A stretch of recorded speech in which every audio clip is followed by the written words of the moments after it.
be small, but my God is big. I might be small, but my God is big. I might be small, but my God is big. My God is bigger, so much bigger. God is bigger than anything. Bigger than a bee, bigger than a tree, bigger than a whale deep down in the sea. Bigger than a bully and anything that's woolly. He is bigger, big, big, bigger. I might be small, but my God is big. I might be small, but my God is big. I might be small, but my God is big. My God is bigger, so much bigger. God is bigger than anything. Bigger than a mouse, bigger than a house, bigger than a plane, even bigger than a train. Bigger than my worry and anything that's fluffy. God is bigger, big, big, bigger. I might be small, but my God is big. I might be small, but my God is big. I might be small, but my God is big. My God is bigger, so much bigger. God is bigger than anything. I might be small, but my God is big. I might be small, but my God is big. I might be small, but my God is big. My God is bigger, so much bigger. God is bigger than anything. Ek het twee kinders wat op 'n fase is wat ons geskenke moet dieselfde wees. Nou, ouma het toe vir elkeen van hulle so pink eier gekoop en dis 'n Barbie eier. Hy het nou sy stiker nou wat aan die buitekant is. En binne in hierdie is daar nou verskillende tipe speelgoed. So ouma dink dis oulik, die kinders love Barbie en omdat hulle dieselfde goeders moet hê, koop ons vir albei van hulle dieselfde ding. Die enigste probleem wat ons nie altyd deurdink nie, is binnekant is nie dieselfde nie.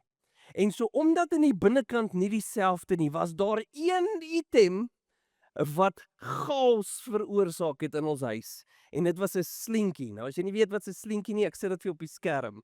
Okay, so binne in een van hulle was daar 'n slinkie gewees en die vraag word gevra, hoekom het myne nie 'n slinkie in nie, maar my sussie sinne het 'n slinkie in? Hoekom het ek nie myne nie? En dan as gevolg van dit word my hele waarde bepaal oor hoe durf julle vir my een gee wat nie 'n slinkie is nie.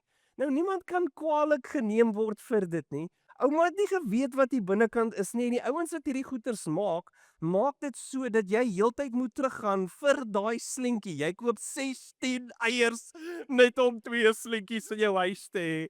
Dis basies wat gebeur. So ons beleef hierdie goeters en terwyl ek sit en ek beleef hoe die kinders aangaan oor 'n slinkie, besef ek iets gebeur in my hart, wat as ouer kyk ek na my kinders en ek beleef hoe hulle reageer en ek beleef hoe persoonlik is dit. Hoe persoonlik is dat my waarde geheg word aan 'n slinkie. Dat die een kind voel dat ek is nie waardig genoeg nie en daarom het ek nie 'n slinkie nie. Dat ek voel dat ek is minder as my sussie of dat julle my nie so lief het soos my sussie nie en dit gebaseer op 'n slinkie. En in die hele proses dink ek aan hoe ons reageer. En in die laaste paar maande worstel ek baie keer en ek luister en ek hoor hoe ek reageer en ek hoor hoe die mense om my reageer en ek besef daar is heeltyd hierdie verwerping en minderwaardigheid wat uitkom uit mense uit. En ek, as ouer wil ek dit nooit in my kinders sien nie. En ek wil alles in my vermoë doen om seker te maak dat hulle nooit minderwaardig voel of dat hulle ooit verwerp moet voel nie. En terwyl ek stoei met hierdie goeters, vra ek heeltyd myself, maar wat is die rede? Hoekom reageer ons so? Hoekom is verwerping so sleg? Hoekom is dit so dat ek en jy partykeer die baadjie van minderwaardigheid aantrek? En in hierdie worstel, in hierdie stoei, in hierdie uitfigure wat aangaan, besef ek dat as ons almal hierso sit, so verskillend as wat ons almal is daar 3 kernbehoeftes wat in elkeen van ons is. Maak nie saak wie jy is nie, maak nie saak waar jy groot geword het nie, maak nie saak wat jou taal is nie, maak nie saak wat jou huislike omstandighede is nie. Daar is 3 groot kernbehoeftes en dit is dieselfde by almal van ons. En ek wil graag dit met jou deel. Die eerste ene praat van spesifiek, ons het 'n kernbehoefte om behoort te voel. So ons vra die vraag, sal ek aanvaar word? Is ek veilig by mense? As ek na mense toe gaan mense my aanvaar? Gaan hulle net wil luister en my deel maak van 'n gesprek? Gaan ek genoeg waarde hê dat wanneer ek praat, dat mense sal reageer? Sien, ek en jy het ons 'n behoefte om aanvaar te word. So jy het 'n kernwaarde in jou wat spesifiek sê, behoort ek? Sal ek aanvaar word? Die tweede kernbehoefte waarna ons gaan kyk, is 'n behoefte om waarde vas te stel. So dis 'n behoefte van waarde en hier vra ons en sê, is wie ek is. Wie ek is, nie wat ek doen nie, wie ek is dit waardevol? Voordat ek enige iets doen vir jou, voordat ek enige iets vir jou uitgesorteer het, voordat ek met jou gepraat het, net my wese, net dit wie ek hier is dit waardevol? Is ek net in jou teenwoordigheid, is ek waardevol? Dis 'n begeerte, dat mense voel dat ek het waarde. En dan die derde behoefte wat ons het, is die behoefte van bevoegdheid.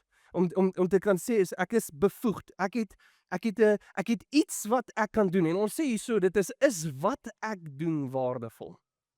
Dit wat ek na die tafel toe bring, is ek waardevol. En dan wat ek doen, is dit waardevol. Nou dink ek by myself, nou weer eens, ons het tiny kinders, en so nou kry ons die kinders wat sê, "Jesus, maar papa, ek wil graag ietsie vir jou doen." So nou gee ek vir hulle 2 lappe en ek sê, "Gaan was my bakkie." Nou dis terrible. Ek moet sê, ek dink my bakkie is veiliger na dit as wat hy was voor dit. En dit kos my duurder om daai ekspedisie deur te gaan. Maar die blote feit is, daar is iets inherent, 'n vraag wat ons vra, is dit wat ek na die tafel toe bring, is dit waarde? Dra dit enige iets waarde? Nou wat hierdie 3 ongelooflik moeilik maak, is julle moet onthou, as ek vra, behoort ek, is jy uitgelewer op mense se reaksie. So jou primêre manier hoe jy daai stelling antwoord, die behoort ek, lê net in wat mense doen en wat mense sê om my. En so jy beleef 'n situasie, jy gaan in 'n area in wat jy voel en jy vra die vraag, behoort ek, en mense se reaksie gaan vir jou sê of jy behoort of nie.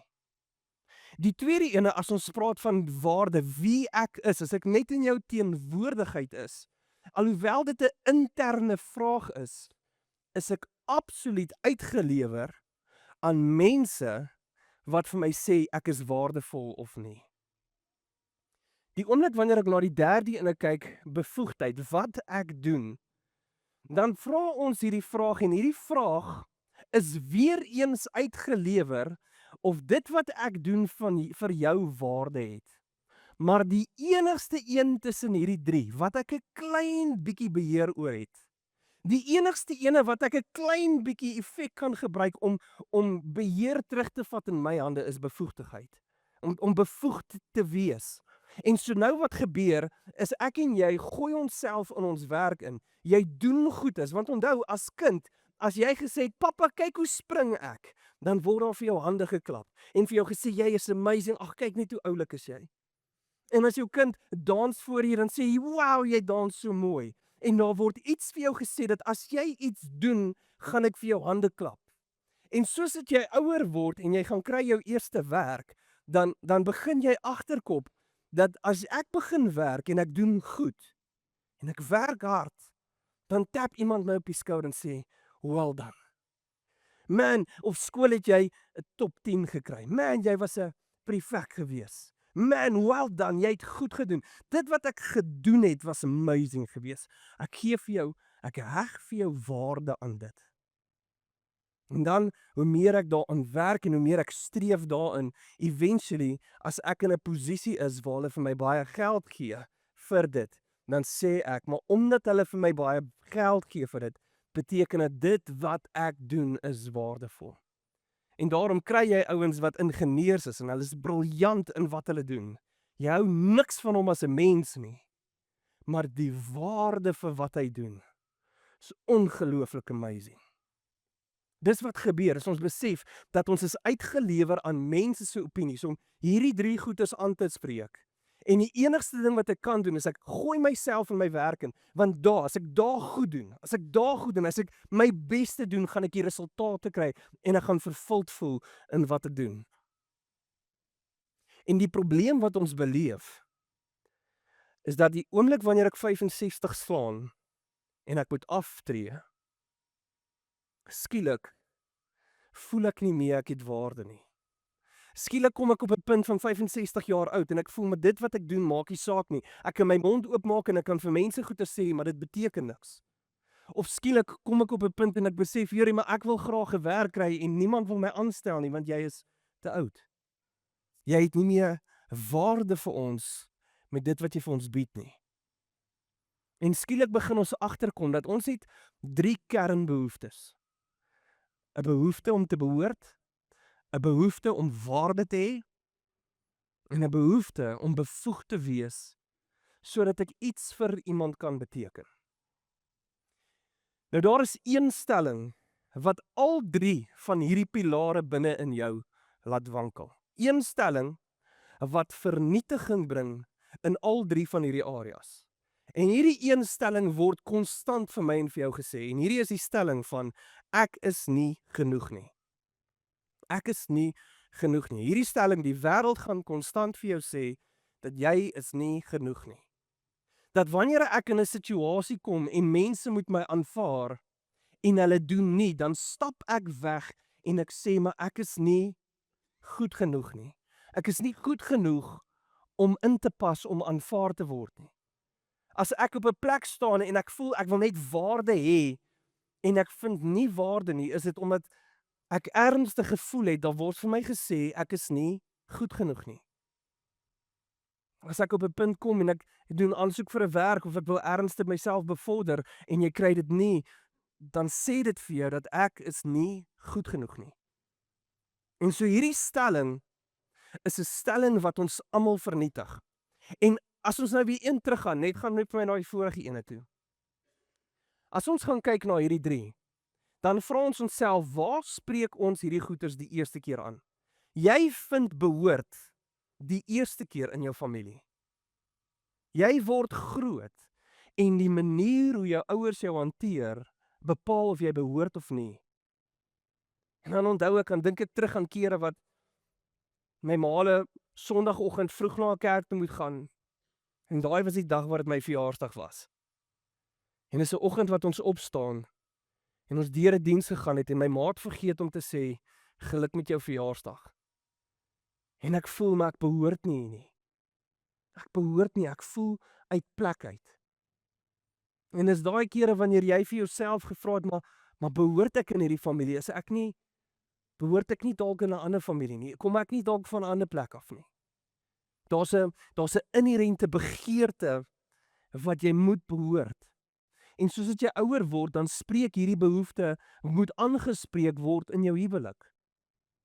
Dit moet aangespreek word in jou nabye familie. Dit moet aangespreek naby jou vriende, die mense wat by jou is. Hierdie mense moet vir jou bevestig dat jy behoort en die oomblik wanneer ek kommunikasie kry dat ek is nie genoeg nie, dan besef jy jou hele stabiliteit van ek behoort begin tuimel in mekaar.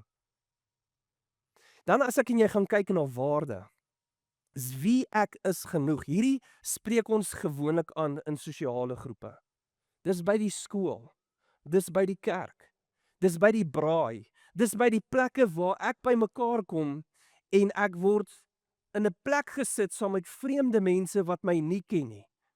Wat nie weet wat se sukses ek al bereik het by die werk nie. Mense wat nie weet hoeveel ek opgeoffer het by die huis nie. En ek is in hierdie area en skielik as mense my uitsluit, dan voel ek is nie genoeg nie. En dan onthou ek al was kere gewees wanneer ek in groepe was en dan wanneer dit is asof die groep net voor jou toemaak. En dan besef jy maar ek voel uit plek uit. Ek voel ek hoort nie hier nie. Ek voel nie aanvaar nie. Wie ek is nie genoeg vir hierdie sosiale omgewing nie. Ek kom op 'n punt wat ek na 'n kerk toe gaan en omdat hulle nie persoonlik uitreik na my toe, voel ek dat ek is nie genoeg nie en omdat die pastoor mense groet maar hy het nie my gegroet nie, dan voel ek hoort nie hier nie. Dit spreek 'n interne kernbehoefte aan van het ek waarde? En dan die kernbehoefte van bevoegdheid word primêr aangespreek either op skool of by werk. Wat ek doen vir die mense en dan kry ons mammas wat by die huis bly en kinders grootmaak. En hulle vind hulle waarde in my kinders grootmaak.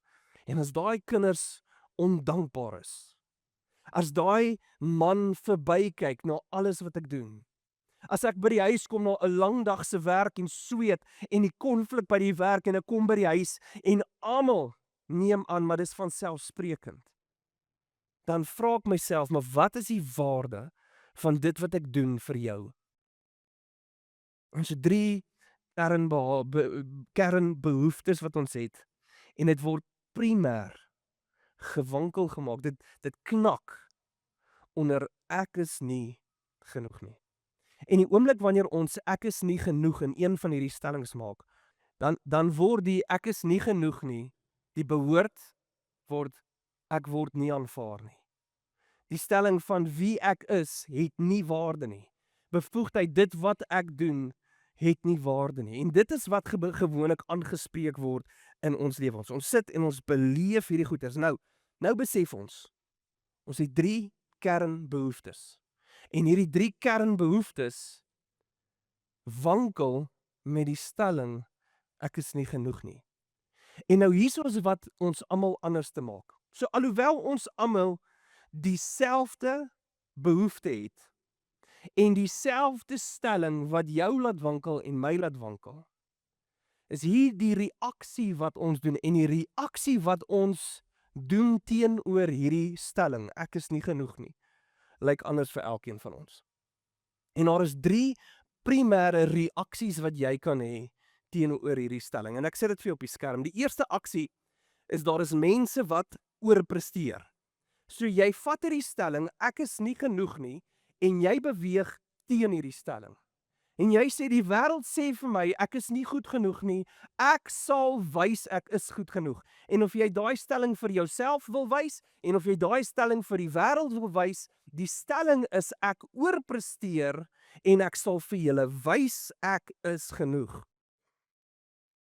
'n Ander groep mense gee oor. Hulle hoor hierdie stelling ek is nie genoeg nie en hulle beweeg saam met die stelling en hulle sê dis waar. Ek is nie genoeg nie. En skielik beleef ons dat hierdie mense leef in 'n wêreld wat sê ek is nie goed genoeg nie. En die derde groep mense is ouens wat hierdie stelling hoor en dit vermy en sê dat ek sal wegbeweeg as ek in 'n situasie is waar daar 'n groep mense gaan wees en hierdie mense gaan my verwerp, sal ek seker maak dat ek nie eers na daai groep toe gaan nie. As ek in 'n situasie is wat my laat voel dat ek pas nie hierin nie, gaan ek myself onttrek uit hierdie situasie uit. En so dis die verskillende maniere hoe ons reageer op die stelling ek is nie genoeg nie. Of jy kan oorpresteer, of jy kan oorgee, of jy kan dit wil vermy. En binne in hierdie vind ons almal onsself. Binne in hierdie worstel ons met die stelling ek is nie genoeg nie en jy reageer deur een van hierdie baadjies aan te trek. Of in sommige gevalle meer as een van hierdie baadjies aan te trek. Nou, voordat ons verder gaan, jy moet verstaan dat daar is 'n verskil, want party mense sal sê ja maar Jean, ek kan mos nie genoeg wees nie. Nou daar is 'n verskil tussen dat ek besef ek het 'n beperking en daar is 'n verskil tussen ek is nie genoeg nie. Sien, wanneer ek 'n beperking het, kan ek vir jou sê, ons gaan nou, ek wil hê jy moet vir my 'n scaffolding opslaan en vir my gaan werk aan hierdie ligte. Nou is daar sommige van julle wat sê, maar Jean, ek het dit nou al baie gedoen, dit sal sommer gou wees. En dan is daar van julle wat onseker is oor wat is scaffolding. En die konsep daarvan is jy is beperk, maar is nie te sê dat as jy nie geleer word, sou jy dit nie kan doen nie. So ek en jy weet dat ons het beperkings. Jy word beperk in sekere areas, maar die oomblik wanneer ons praat van ek is nie genoeg nie, spreek dit identiteit aan. Dit spreek aan wie ek is.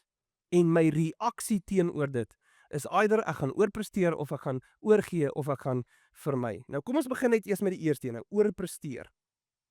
Hoe definieer ons dit?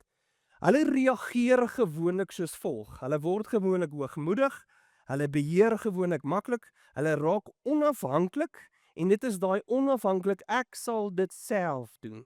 Ek het jou nie nodig nie. Hulle domineer gewoonlik, hulle raak krities en hulle raak afkrakerig. Dis wat gebeur as ek en jy begin oorpresteer. Dis kenmerke van sulke mense. So as ek nou myself vra, is ek besig om te oorpresteer, dan antwoord jy vir jouself die volgende vraag. So nommer 1. Jou gevoel van waarde styg en daal met jou prestasie. So hoe beter ek doen, hoe beter voel ek. Hoe slegter ek doen, hoe slegter voel ek. So is jou waarde afhanklik van hoe goed jy doen of nie. Want as jou waarde gekoppel word op hoe goed ek doen of hoe sleg ek doen, funksioneer jy 10-1 in oorprestasie. Die volgende ene is, rus voel onproduktief. Ek moet heeltyd besig bly. Selfs as ek op vakansie is dit ergens te skottelgoed was, dis skoonmaak, dis boek lees, dis iets uitsorteer, dis ernstig, ek voel onproduktief, ek voel skuldig, dit is nie reg nie, ek kan nie net afswitch nie. Dis wat gebeur die oomblik wanneer ons oorpresteer. Die volgende een is jou niks van mislukking of foute maak nie. Man, as jy 'n fout maak, vat jy dit persoonlik. Man, as daar 'n fout inkom en iemand sê vir jou hierdie was nie reg nie. Dit breek iets in jou. Hierdie is 'n teken van oorpresteer. Volgende ene, maak nie saak wat gebeur nie. Ek is okay. Maak nie saak of dit gaas om my is nie. Ek sal okay wees, want ek moet okay wees. As ek okay is, sal almal om my okay is. Ek dra die standaard die heeltyd van ek moet okay wees. En die oomblik wanneer ek en jy hierdie vrae beantwoord en jy sien jouself in dit, is jy 10-1 besig om oor te presteer. Die volgende ene waarna ons gaan kyk, ons het nou gepraat oor oorpresteer, so kom ons gaan praat nou oor gee oor. So, hulle reageer gewoonlik deur te sê ek is nie goed genoeg nie, en so ons beleef gewoonlik minderwaardigheid. Daar is 'n begeerte om mense tevrede te stel. Daar is 'n gebrek aan grense. So met ander woorde, jy loop oor hierdie ouens en daar's nêrens 'n lyn wat ons trek nie. Hulle staan gewoonlik nie op vir hulle self nie en hulle het 'n mentaliteit dat ek is 'n slagoffer. Goeters word aan my gedoen. En so as ek wil vra, is ek besig om oor te gee? Is ek besig om saam met hierdie leemte te werk? Dan vra jy vir jouself hierdie volgende vraag. Sukkel jy om nee te sê? Die volgende ene is, prioritiseer jy ander sodat hulle jou nie verwerp of afkeer nie. Die idee dat ek gaan doen wat ander mense doen, want ek wil net nie hê dat hulle my moet verwerp of dink ek is nie goed genoeg nie. Die volgende ene, jy voel mense sien jou nie raak nie, maar jy spreek dit ook nie aan nie. Jy stap in 'n vertrek en jy voel dat mense loop om jou en hulle hanteer alles om jou en nêrens te stop en sê, hey, ek is ook hier. Praat gou met my, ek wil ook hoor. Ons beleef dit, maar ons spreek dit nie aan nie. En dan die laaste ene, of die laaste twee, jou vriendelikheid dra stille bitterheid in jou hart. Sien aan die buitekant kan ek vriendelik voorkom. Aan die buitekant is ek nice. En die buitekant sê almal vir my, jy is een van die naaste mense wat ek ken. Maar hulle weet nie wat gaan aan jou hart nie. Hulle sien nie die bitterheid wat draai in jou hart op grond van dit nie. En dan die laaste een is jou identiteit voel kleiner rondom sterker persoonlikhede. Soos ander mense in die vertrek is met groot sterk persoonlikhede, dan voel ek kleiner. Soos jy wil weet of ek iemand is wat die stelling hoor, ek is nie genoeg nie, reageer ek gewoonlik so. Dan weet jy ek gee oor. So dis oorpresteer, dis oorgee, en dan die derde groep is mense wat dit vermy. Ek sal die situasies vermy wat my tekortkominge wys. Dis waarop ons leef. En so gewoonlik reageer hulle deur emosioneel te onttrek. Hulle het ook 'n onafhanklikheid, maar hierdie onafhanklikheid is meer afsydig. So die eerste groep mense is onafhanklik, ek sal dit self doen. Hierdie is onafhanklik, ek is okay om alleen te wees. Ek soek nie mense om my nie. Die ander ene is partykeer is hulle gevoelloos, of hulle word vinnig afgestomp, ek sny myself af. Die Engelse term is jy word numb. Net so wat. Jy wil met alles wat in jou is, kwesbaarheid vermy. Jy wil nie hê mense moet weet dat hier is iets fout nie. En so, as ek myself vra, is ek besig om te vermy, dan antwoord ons die volgende vraag. Jy onttrek met tekens van ongemak of verwerping. Die oomblik wanneer jy in 'n situasie is en die gesprek of die atmosfeer voel dat ek word verwerp, dan is jou eerste reaksie is ek wil onttrek. Die volgende ene is jy raak gevoelloos en jy maak stellings soos ek gee nie om nie. Ek sny myself af, ek gaan nie voel nie, maakie saakie, so wat. Volgende ding is jy sny van mense af eerder as om deur die spanning te werk. So met ander woorde, ons vermy dit eerder. Ek wil nie sit in die konflik nie, ek wil nie sit in die chaos nie, ek wil dit eerder net vermy. Kom ons gaan net aan, kom ons beweeg net vorentoe. Dis die vermyding daarvan. Kwesbaarheid voel soos 'n bedreiging en nie net ongemaklik nie. So ek het so gelag op 'n stadium, dan praat my vrou van, ons praat van in Engels, is 'n vulnerability hangover. As jy op 'n plek vulnerable is of jy is kwesbaar, daai volgende dag voel jy asof jy 'n hangover het. Soos, hoekom het ek dit gesê? Hoekom het ek myself kwesbaar gemaak? Wat gaan aan in die lewe? Jy wil daai vermy wat met alles wat in jou is. En dan die volgende ene is jy verkies beheer bo koneksie met mense. Ek sal eerder in beheer wees. Maak nie saak wat mense vir my sê, hoe ek hulle beheer nie, maar ek sal ver meer beheer verkies bo koneksie met mense. En so hierdie is wat ek en jy na gaan kyk. Ek en jy kyk na hierdie stellings en die wêreld sê vir jou, ek is nie genoeg nie. En ek gaan either oorpresteer, of ek gaan oorgee, of ek gaan dit vermy. En so hang af in wat se situasie is dit moontlik vir my en vir jou om op verskillende vlakke, verskillende maniere te operate. So by die werk kan jy oorpresteer. Tussen jou vriende, as dit lyk asof hulle net nie saamwerk nie, wil ek dit vermy. As ek by die huis is en ek hoor dat ek is nie goed genoeg nie, dan sê ek soos, maar ek is nie goed genoeg nie. En so dit kan wees dat ek en jy op verskillende areas al drie van hierdie goeters beleef. En hier is die ding wat ek besef. En ek sit en ek kyk na hierdie twee pink eiers en ek worstel en ek vra Here, maar wat is dit hier binne in ons wat maak dat ons so reageer? Wat maak dat ons uitmekaar uitval? En ek besef maar hierdie behoeftes, die behoeftes in ons wankel as ons hoor ek is nie goed genoeg nie. En hoor mooi, vandag kan ek niks sê wat maak dat die wêreld vir jou dit gaan ophou sê nie. Jy gaan Dinsdag by die werk instap en jy gaan voel ek is nie goed genoeg nie. En jy gaan dalk vanmiddag of die naweek tussen jou familie wees en jy gaan dalk voel ek is nie goed genoeg nie. Jy gaan dalk tussen vriende wees of jy gaan selfs kerk toe kom en jy gaan voel ek het nie waarde nie. Ek is nie goed genoeg nie.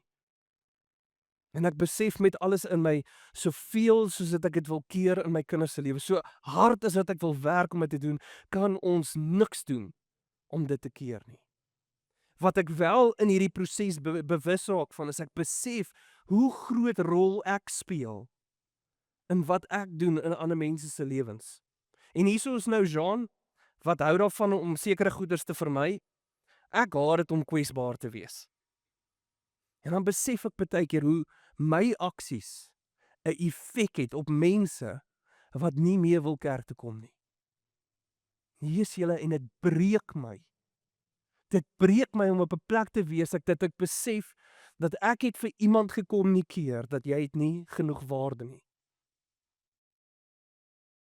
Maar een ding wat ek weet is ek en jy kyk na hierdie reaksies en ons besef dat die wêreld gaan aanhou daai boodskap gee.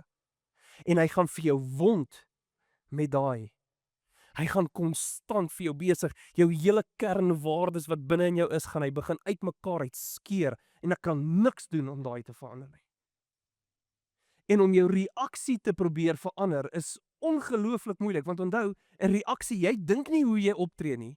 Jy tree net so op. En dit kom al dalk van so kleins af, soos daar was 2 eiers gegee en myne het nie 'n slientjie ingehaat nie en daarom reageer jy 35 jaar later nog steeds uit minderwaardigheid uit. En so om jou reaksie eerstens te verander gaan nooit die oplossing wees nie. Wat ons moet doen en wat ons kan doen, is ons kan gaan kyk na daai behoeftes.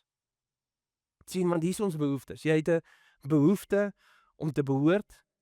Jy het 'n behoefte dat wie jy is waardevol is en jy het in jou wese 'n behoefte dat dit wat jy doen waardevol is vir hierdie wêreld. En so alhoewel hierdie wêreld van jou gaan sê jy is nie goed genoeg nie, weet ek daar is een persoon wat hierdie wond vir jou gedra het. Daar is een persoon wat hierdie wond op homself gedra het en wat Jesus aan daai kruis gedoen het, is Jesus kom herstel vir ons daai 3 behoeftes. En ek wil graag dit saam met jou deurgaan. En dis spesifiek in areas wat ons na gaan kyk. En die eerste ene is ons behoefte om te behoort. Romeine 8 vers 14 tot 15.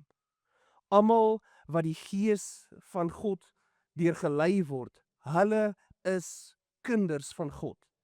Julle het immers nie 'n gees ontvang van wat verslawing bring, sodat julle weer bang hoef te wees nie. Nee, julle het 'n gees ontvang wat julle bevestig dat ons kinders wat aangeneem is en deur hom roep ons uit, Abba, Vader.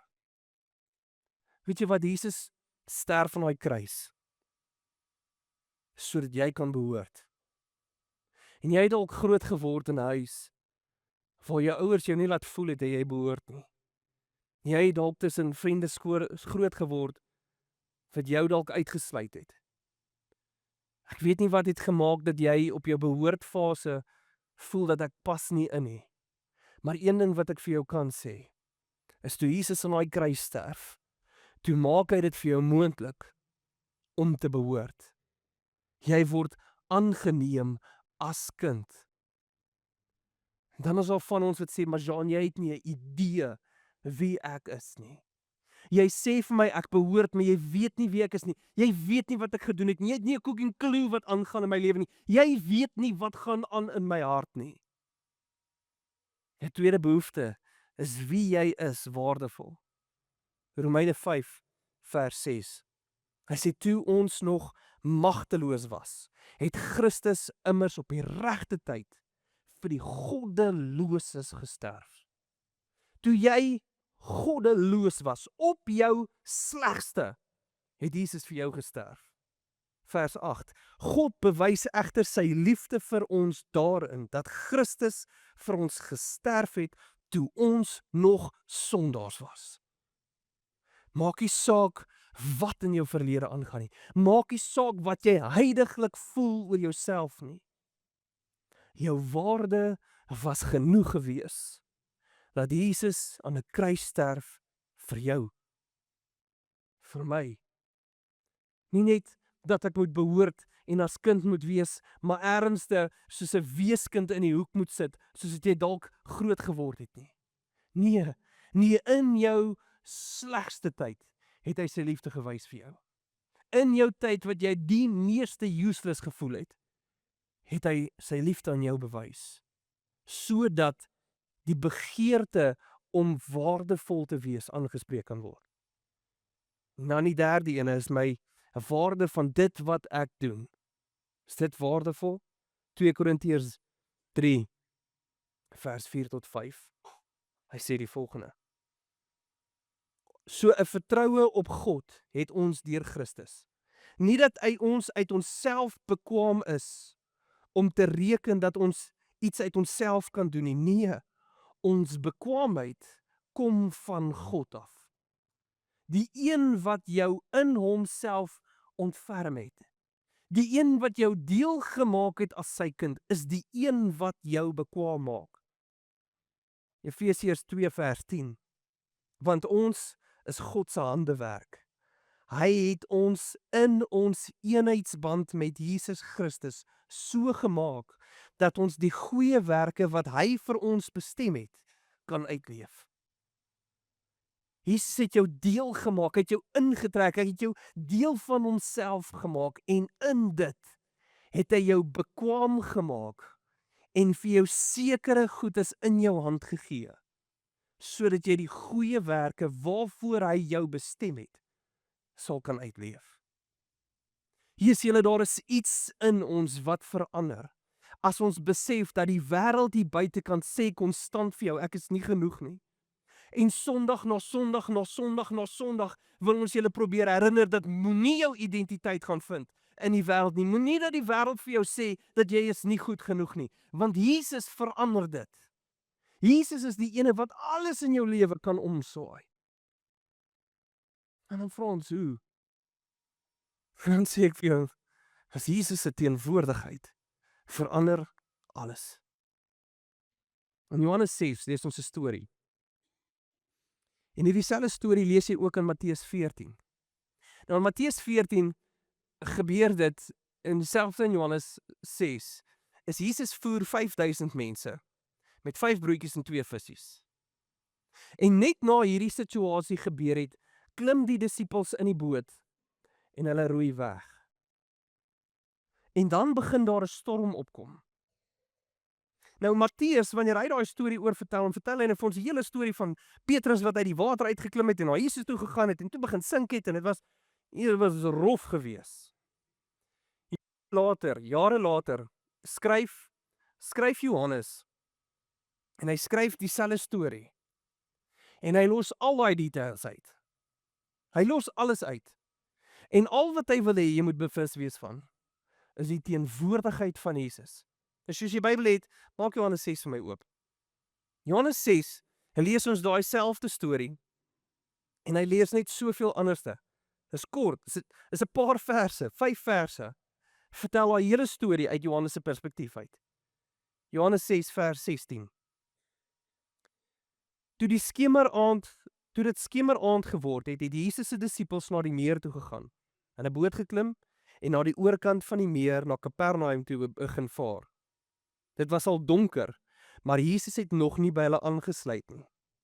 Die meer self het onstuimig geduin, en as gevolg van 'n sterk wind wat gewaai het.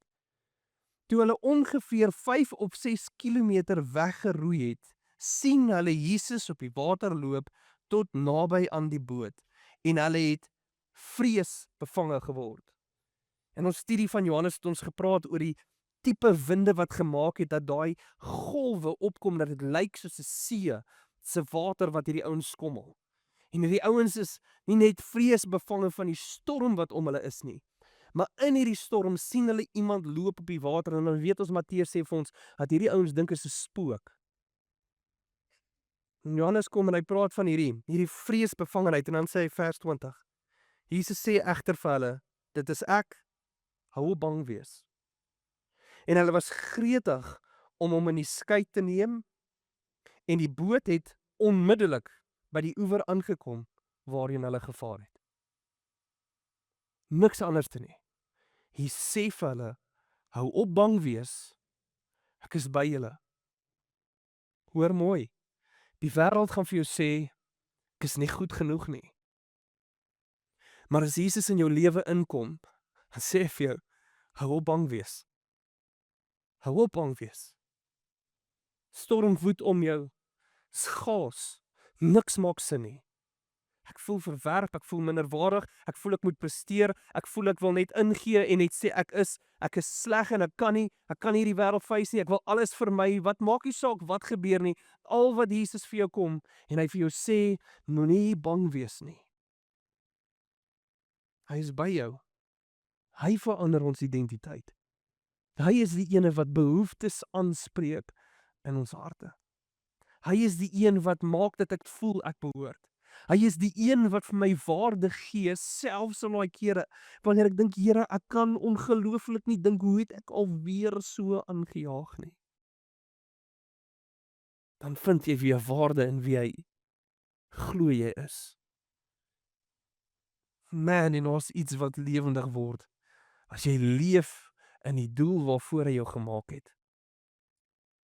Dat jy die goeie werke waarvoor hy jou bestem het, as jy daai begin uitleef, as jy snap wat dit is en jy dit begin leef, is daar iets anderste wat wakker word in jou. Iets wat sal maak dat op 65, dat ek nie voel dat ek nie meer van waarde is vir mense nie. Dat ek nie meer vandag hoef te leef op my posisie en wat se rol ek speel nie.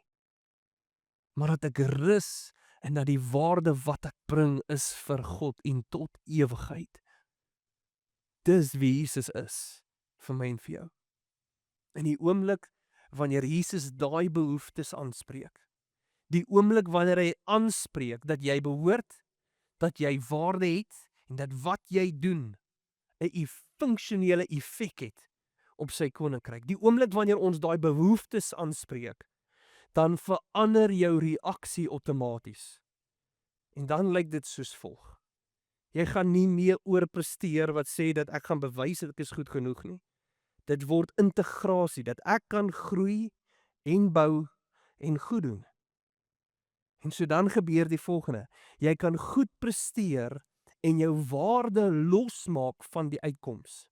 Maak nie saak of dit goed gaan of sleg gegaan het nie, my waarde hang nie af van die uitkoms van dit wat ek gedoen het nie. Die volgende ene is jy kan rus sonder om skuldig te voel. Mislukking is nie teleurstellend nie, maar bedreig nie my identiteit nie. As ek teleurstelling en foute maak, dit maak nie dat ek anders te voel nie. My identiteit bly vas. En die volgende ene is dat ek en jy sal besef, jy kies uitnemendheid. Excellence is die Engelse woord. En jy word nie daardeur gedryf nie. Ons kan 'n hoë kwaliteit handhaaf, maar dit bepaal nie my waarde nie. Dis wat gebeur as jy aan Jesus vaskonnekt en hy spreek jou behoeftes aan. Dan word oorpresteer integrasie. Die volgende ene van gee oor ek is nie goed genoeg nie, word samewerking. Ek kan ander waardeer sonder om myself op te offer of om myself te moet bewys. Jy kan vrylik ja en nee sê. Jy dien sonder die afhanklikheid van goedkeuring. Jy voel nie bedreig deur sterkere persoonlikhede nie en jy kan terugstaan en ruimte inneem wanneer dit nodig is. Ons leef in 'n plek wat ons kan sê, maar hierdie leuen, hierdie wond gaan nie my identiteit bepaal nie. En dan die laaste ene van vir my die afstand maak sodat ek nie kan seer kry nie, word gesonde grense. Ek kies wanneer afstand wys en noodsaaklik is. Jy kan teenwoordig bly selfs wanneer dit ongemaklik is. As alles vir jou sê klim uit, om te kan sê ek gaan nie uitklim nie. In wysheid kan ek afstand kies. Om te besef dat hierdie konflik waarna ons nou gaan, niemand van ons hanteer hierdie ding reg nie. En nie net om op te staan en uit te loop nie, maar om dan te kan sê, oor 10 minute gaan ek terugkom en dan probeer ons weer. En dan staan ek op en ek loop uit en oor 10 minute kan ek weer terugkom. En ons hanteer hierdie ding. Afstand is wys. Maar ons weet, dis nie omdat ek dit wil vermy nie. Jy kan weer koneksie maak na konflik. As konflik plaasgevind het, het jy nie nodig om mekaar te vermy in die gange nie. Jy het nie nodig om skielik nou net so awkwardly deur die huis te beweeg of deur die werk te beweeg nie.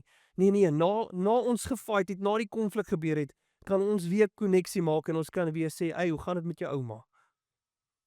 Sy al gesond. Dis wat gebeur is ek kan weer koneksie maak na dit. En grense isoleer jou nie, hulle beskerm koneksie. Dis nie ek onttrek en ek vermy jou met alles wat in ons is nie. Ek kan 'n grens opsit om te sê dat dit beteken nie dat ons nou die beste chommies gaan wees by die werk en dat ek by my baas of by my kollegas skielik nou moet begin braai nie. Ons kan sekere grense hê, maar hierdie grense isoleer my nie, want dit maak dat ons kan saamwerk. Dit maak dat ons vorentoe bou. En so dit begin met 'n leuen wat my en jou wond. En hy wond spesifiek hierdie kernbehoeftes aan. Maar hierdie kernbehoeftes gaan eider aangespreek word deur mense wat dit vir jou bepaal of deur Jesus wat dit bepaal. En vanoggend wanneer ons nagmaal doen, gaan ek vir Kyle roep om vorentoe te kom. En ek wil hê ons moet vir 'n oomblik net sit met hierdie idee. Hoe reageer ek en hoe laat ek Jesus toe om my behoeftes aan te spreek?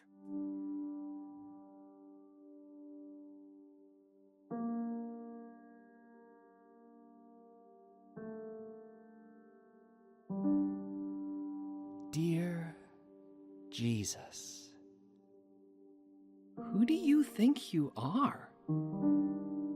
You came riding into town. You claimed to be God. The people lined the streets and shouted, Hosanna! Oh, it looked like they loved you. But they didn't. They did not love you. They did not heed your words. They were not your friends. They were your enemies. And before the week had even ended, they crucified you. And now, here you are, nailed on a cross, naked and weak. Of course, the only reason I'm here is because I know what you're really up to. You're paying for something. You have been crowned with guilt, the shame of all the people you love. The mistakes of every person, that nagging selfishness that emerges from the womb like a cancer that never stops growing, the cheating, the backstabbing, the despicable things they wish upon others, all the secrets kept under wraps, kept behind closed doors. I can see you pushing with your feet, trying to breathe underneath the weight of it all the petty anger of prideful men, the blatant disregard for others, the lack of compassion, the insistence of entitlement, the material obsessions, the unspeakable amounts of money they spend on looking good while their fellow humans are starving. What does it feel like, knowing that all of this is on you now? Every divorce, every abandonment, every deadbeat dad, every gunshot, every kid lying dead in the street, the men who kidnap girls and sell their dignity for a few dollars, all the insecure rage and outbursts, the I hate you, the I'll do what I want, the pornographic addictions, the jealousy, the idols, the celebration of vanity, the constant pursuit of look at me, look at me, look at me. Well, now we're looking at you, Jesus. And all I can see is a world drowning in sin and suffering. I realize these were not your doing. Nonetheless, I'm happy for you to be taking the blame. Humanity has done a fine job with this, but I'll take it from here. Before we're done, I just have to ask, what kind of person claims he can forgive the whole world? Who do you think you are? Who do you think you are? Sincerely, Death.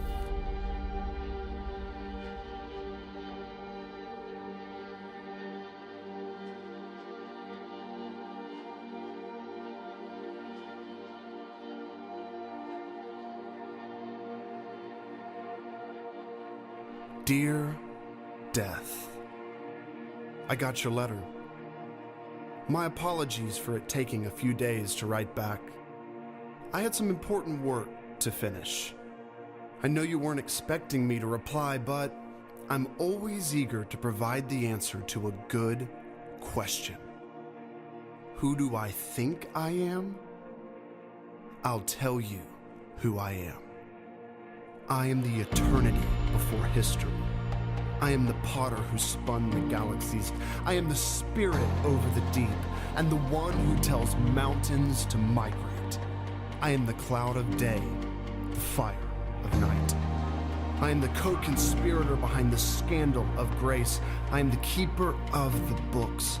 I am well aware of the debts that line the pages of every generation, and today I am stamping each and every one of them, paid in full. Who do I think I am? I'll tell you. I am the just and furious wrath that makes hell look like a campfire.